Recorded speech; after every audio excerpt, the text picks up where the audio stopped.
Okay. So let us, so this graph is plotted for this particular processes P1, P2, P3 and P4.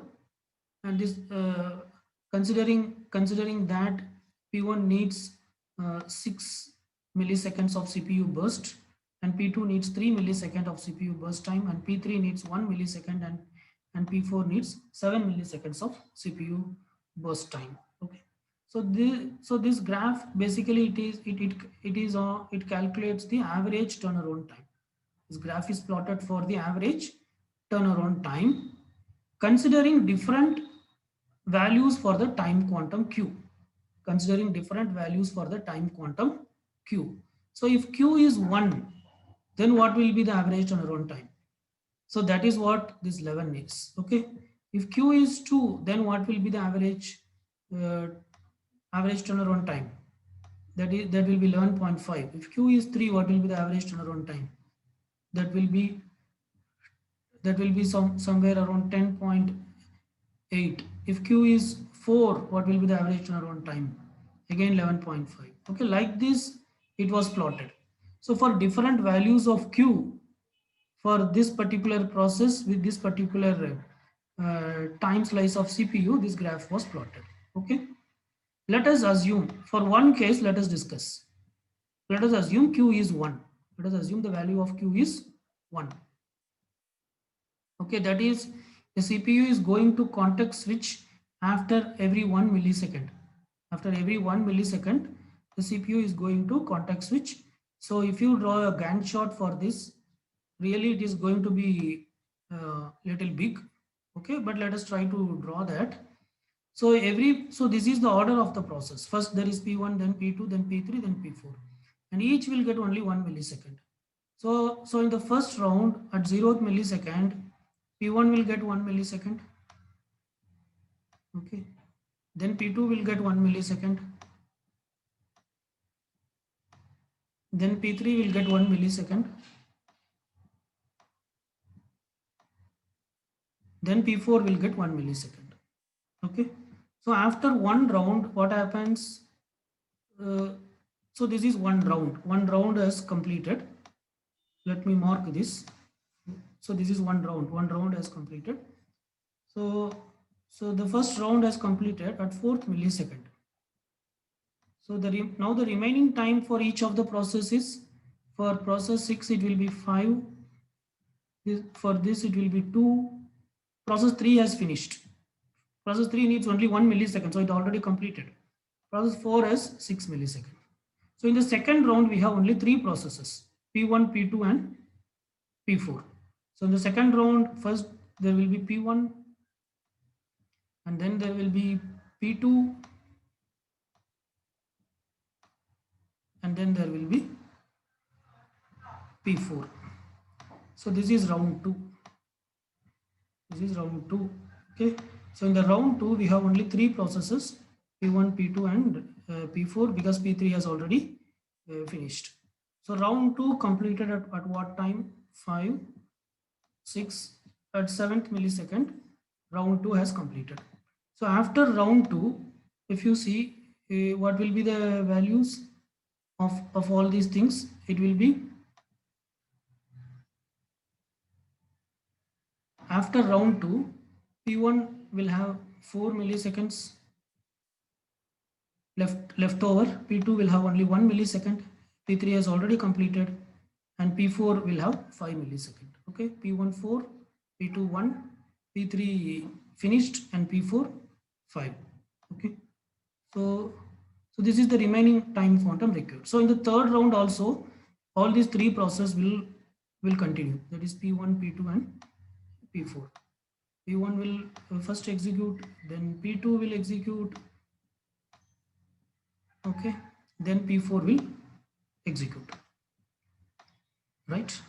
So P1, that is 8, 9 and 10. So the third round will complete at 10th millisecond. This is round 3. This is round 3. So round 3 goes up to 10th millisecond.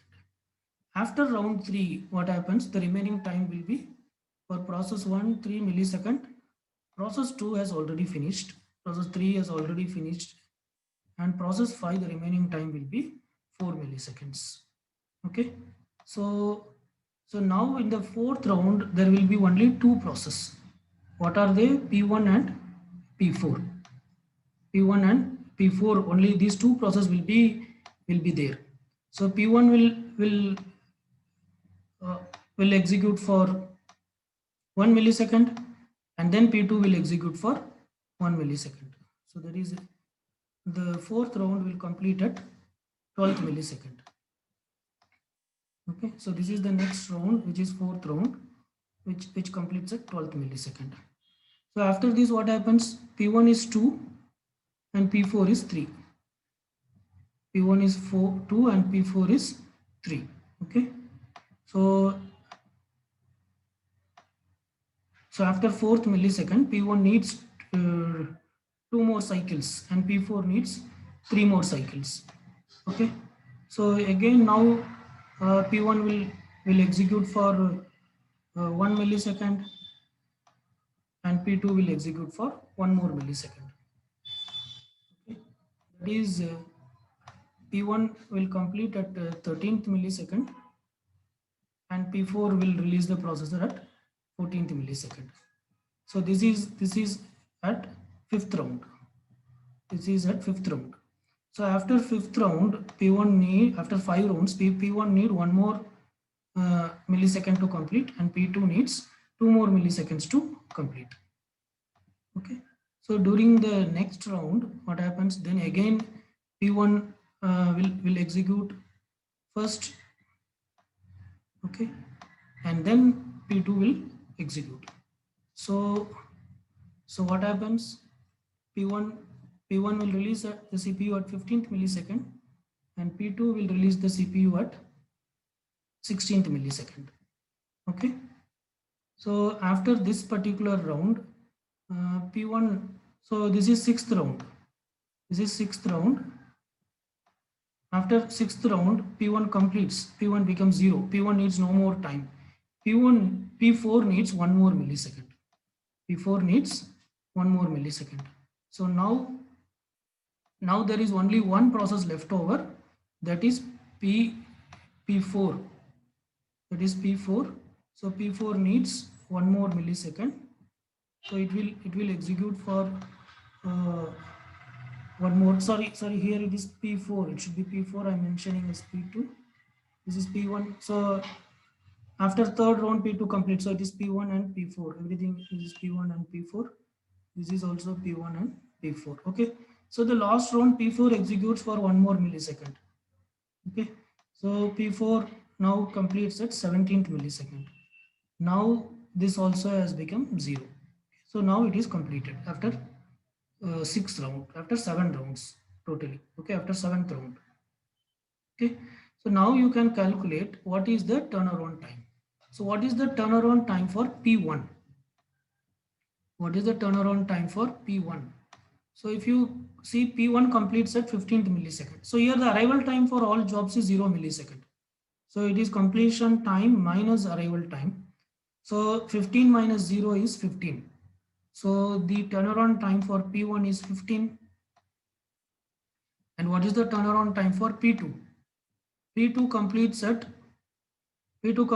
in the third cycle somewhere here. So its completion time is 9. So 9 minus 0 is 9.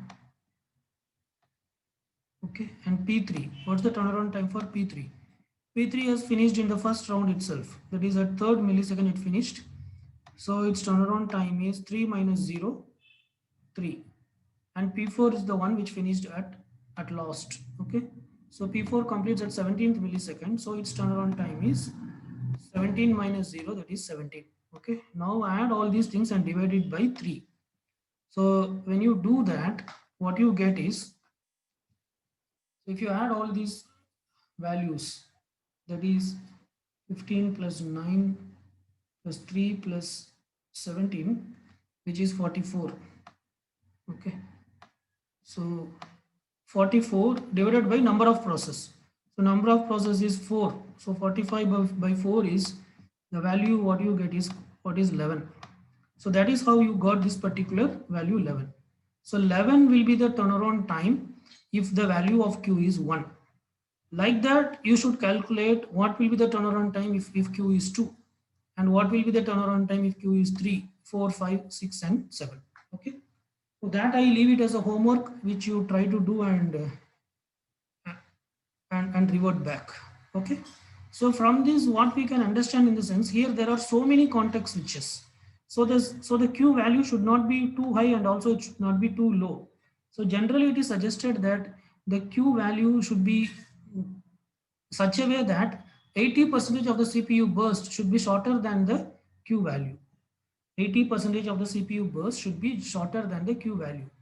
That is, if you have n number of jobs in the ready queue, out of that n, 80% of the jobs should have a shorter CPU burst time than the value of the queue. So that is what this particular thing suggests. Okay, so this is a homework which I want you to do. Calculate the turnaround time for the table of process in the previous slide, assuming time quantum as 1 millisecond, 2, 3, 4, 5, 6, and 7, and verify with the graph. Already 1 millisecond we have done, so you can do start with 2, 3, 4, 5, 6, and 7th millisecond. Okay, yeah, so we'll stop here. So what we have discussed is round robin scheduling algorithm, which is a preemptive scheduling algorithm where every process will get an equal time quantum, and once the time quantum expires, the CPU will context switch to the next process. Here the queue is assumed to be a circular queue, and it provides better uh, average turnaround time and average waiting time, but it will not provide an solution which is better than SJF, but compared to other algorithms, it performs quite well. And choosing the value of q is very crucial in this algorithm, where q represents the time quantum. Thank you.